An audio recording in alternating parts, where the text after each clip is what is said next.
Hello. Come in, please. Don't just stand there in the doorway. Take a seat. This chair has been my faithful companion for the better part of a decade. It knows my silences better than anyone. I won't take much of your time, or perhaps I will.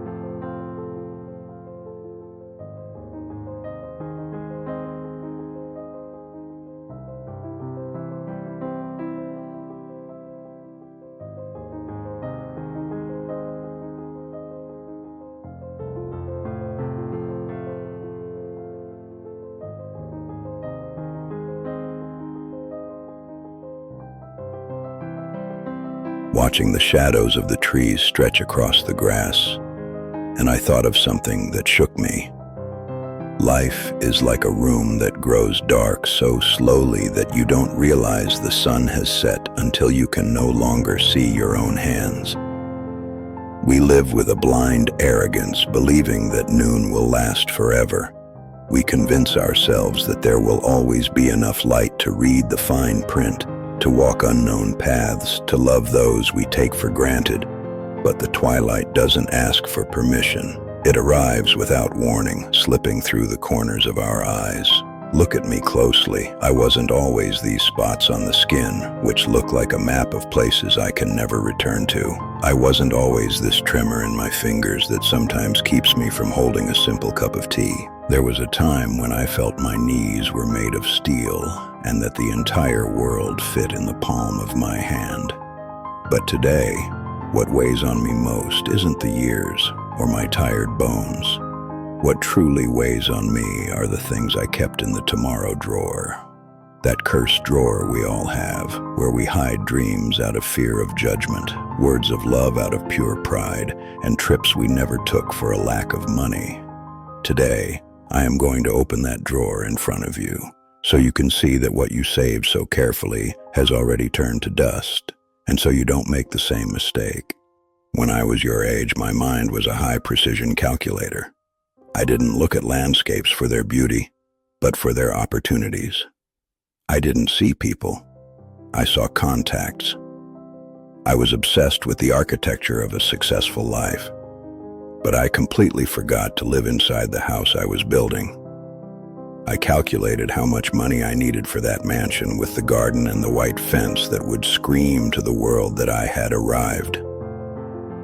I calculated the prestige of that promotion that stole my sleep and forced me to live on stale coffee and hallway meetings.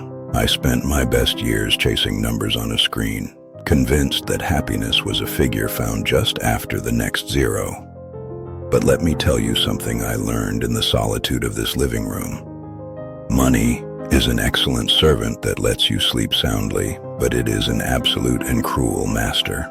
I have seen men die in silk beds, in air-conditioned rooms with 1,000 thread-count sheets, surrounded by luxuries I once envied with all my soul. But they had a loneliness so acidic you could smell it in the air, like something rancid that even the most expensive perfume couldn't hide. Do you know why? Because things don't hold your hand when you are afraid in the early hours of the morning. Your 80-inch television won't tell you a story to comfort you, and your luxury watch won't stop its ticking for a single second to keep you from leaving. If I could go back, I wouldn't work less, but I would work with a different soul. I wouldn't sell my sunsets for a year-end bonus that I ended up spending on anxiety medication. Success isn't having an overflowing bank account and a house where only the echo answers you. Success is reaching my age and having someone to call to help you up, simply because they love you, not because you pay them. Don't fill your life with inventories. Fill it with moments that take your breath away. Let's talk about forgiveness, that word that sounds so heavy when you are young and believe yourself to be invincible. At 30, pride is a custom-made suit that makes you feel dignified and strong. I had a brother, Thomas. We grew up sharing the same blanket, the same secrets, and the same fears of the monster under the bed. We were one against the world, but we spent 12 years without speaking. The reason? An absurd argument over an inheritance, a fight over some bills and a piece of land that today is overgrown with weeds and that no one cares about. He died 6 years ago. A cold phone call at 3 in the morning snatched him away without giving me time to react. Do you know what I would give today to go back to that afternoon of the argument? I would give my house, my car, and every cent I own to hug him and say, keep it all. The money, the land, being right. None of that is worth a second of your laughter. But pride won. I spent 12 years waiting for him to call me first, convinced that I was right. And let me tell you, being right is the most bitter prize in the world when you are standing in front of a closed casket. Now, every time I pass his old house, I feel a void in my chest that will never be filled. Pride is a wall you build to protect yourself, but one day you realize that wall has left you locked inside, alone. Don't let pride dictate your destiny. If you love someone, tell them today, even if it's uncomfortable, even if it makes you feel vulnerable. If you were wrong, ask for forgiveness today. Don't wait for the other person to take the first step, because sometimes both are waiting on opposite sides of a door that time eventually seals shut. Silence is not peace. Silence is a rust that corrodes hearts until there is nothing left to save. Sometimes I close my eyes and try to travel back to the past to rescue the taste of the apples I ate in my mother's garden, or the smell of rain hitting the hot asphalt in summer. It's funny, but I realize that I spent most of my life ignoring that those were the moments that really mattered. I thought life was a series of great milestones: graduation, the wedding, buying the first property. But happiness isn't a gala event. Happiness is something that happens on a random Tuesday at 4 in the afternoon. We live hypnotized by screens, desiring the lives of strangers, complaining about the traffic, the boss, or the weather we don't like. We miss the absolute miracle of breathing because we are too busy with the logistics of living.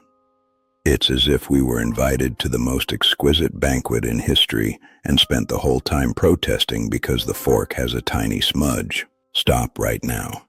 Take a deep breath. Feel how the air fills your lungs, that automatic process you take for granted. Do you feel that? It is a miracle with an expiration date. Every breath is one less coin in your personal account. Start enjoying your coffee as if it were a sacred nectar. Listen to the wind in the trees as if it were an orchestra playing just for you. Look people in the eyes. Look for their soul behind the gaze. Life isn't something that is going to happen when you retire or when you get that salary.